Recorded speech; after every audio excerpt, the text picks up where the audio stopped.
Where can I go to find more information about how I can be effective in standing up against the Trump regime?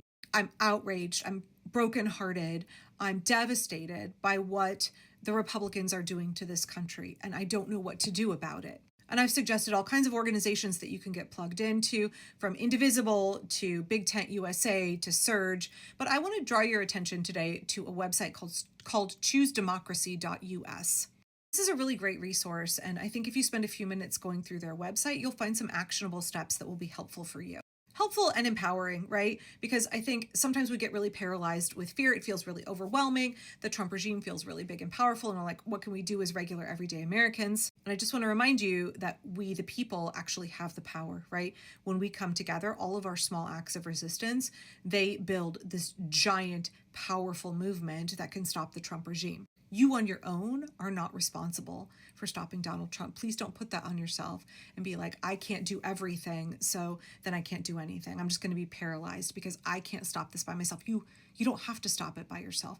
All you need to do is contribute your part and to join together with everybody else who's already working to stop Trump, to restore our democracy, to protect the most vulnerable, to reinstitute the rule of law, and to build a better America. Not the America that we had in October, but one that's even better, where we get to dream of what kind of America that we want for us, the working people.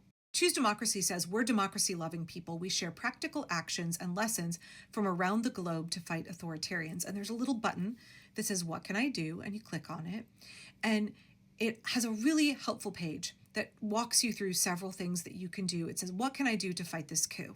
People are resisting at every level: Tesla takedowns, refusing illegal orders, court challenges, boycotting, thousands of protests, and there are many other examples. Here are some starting points to help you orient and fight the coup. Number one, get with others to act. When you're all alone, it's too easy to freeze. That's what I just said. While keyboard warriors and protest attenders are important, you'll feel the greatest strength if you gather with others semi-regularly to plan together, share together, and act together. That's why I've said that being involved with Indivisible has been so important for me personally. I feel really empowered. I connect with other people in my community, and it gives me so much hope, and it gives me so much motivation to keep going. They suggest things like creating affinity groups, organizing community potlucks, weekly study groups where Choose Democracy has different material that you can go through together. They have training sessions, but they also say you might do a book group. They also have a program called Care Calls where they have conversations with people in the neighborhood. So they don't mean calls on the phone necessarily. They mean going door to door or being out in public, connecting with people where you live in your neighborhood. Conversations start as just check-ins, but they're a good way to find other people who also might want to act with you but don't know how to plug in. It's also how you show your community love. Building hyperlocal community resilience is incredibly important right now. Then they say join a local activist group. For me, that's been Indivisible, but there are tons of them that you can plug into. Second thing you can do is pressure a pillar of support to defect. I've talked about this a lot over the last several weeks. There are pillars of support that hold Trump up. Authoritarians are very weak rulers, and the only way that they stay in control is because other people and institutions are propping them up. Coups are only successful when society bows to the orders of an autocrat. These military, media, corporations, universities, big law, folks in Congress, that are all holding Trump up right now, that are bowing to him, that are bending the knee, these are called the pillars of support. Pick a pillar that you want to pressure and decide every day you're going to do one small thing to try and get that pillar to defect, because the more we can pull these pillars back, the more they topple, the quicker Trump himself topples. So Choose Democracy has several corporations that you can choose from that are capitulators with Trump. They also talk about ways to push back against Elon Musk, ways to help federal workers.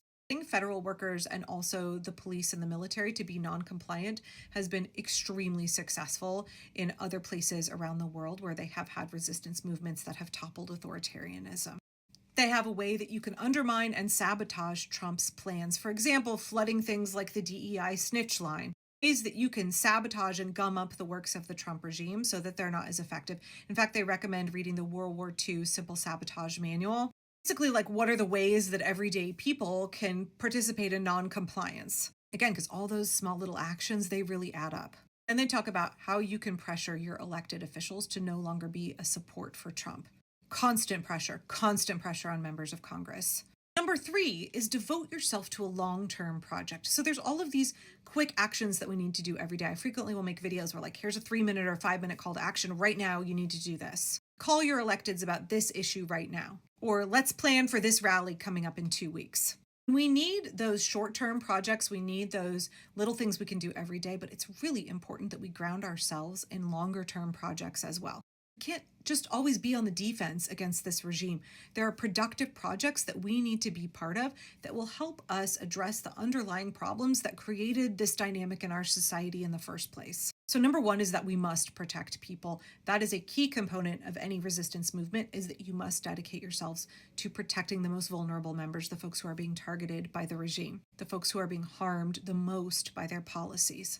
We must commit to protecting our own, and there are all kinds of ways you can get plugged in to do that, especially thinking about immigrants or people in need of maternity and reproductive care that they're not getting, trans people, children, disabled folks. What can we do to actively care long-term for people in our communities? Because this is not going to stop right now, and people's lives are being impacted every day.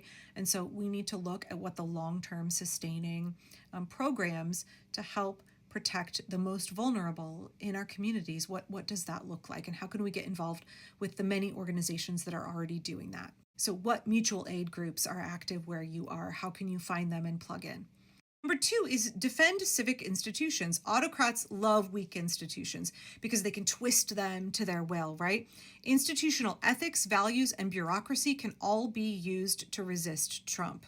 We often think of federal institutions like the military, but a lot of these institutions are really local, like our health commissioners, schools, election officials. What work do we need to do to defend those local civic institutions and make sure they are doing their job in the face of the immoral and unsavory acts of this regime? Could you run for your local school board? Could you become an election worker?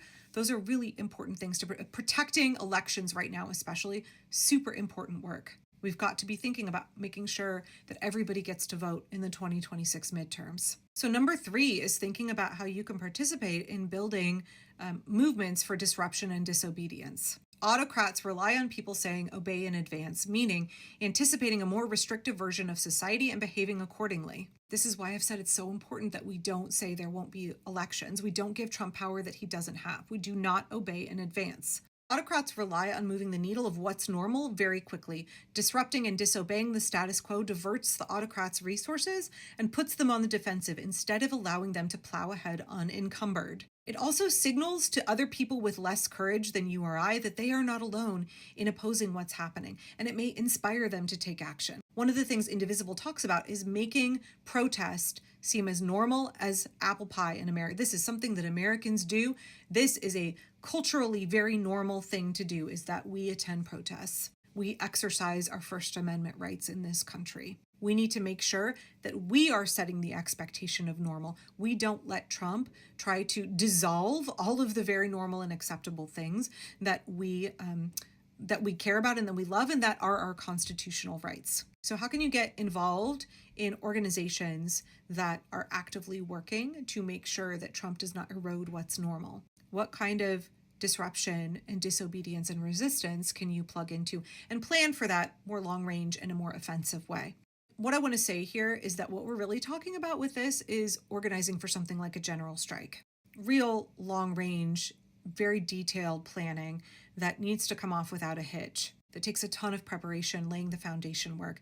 That is long range offensive planning. And we need people doing that. Yes, we need people showing up every week to do Tesla takedown protests. Yes. But we also need preparation for the next big steps. And lastly is building alternatives. We need to put forth a compelling vision of what kind of America we want.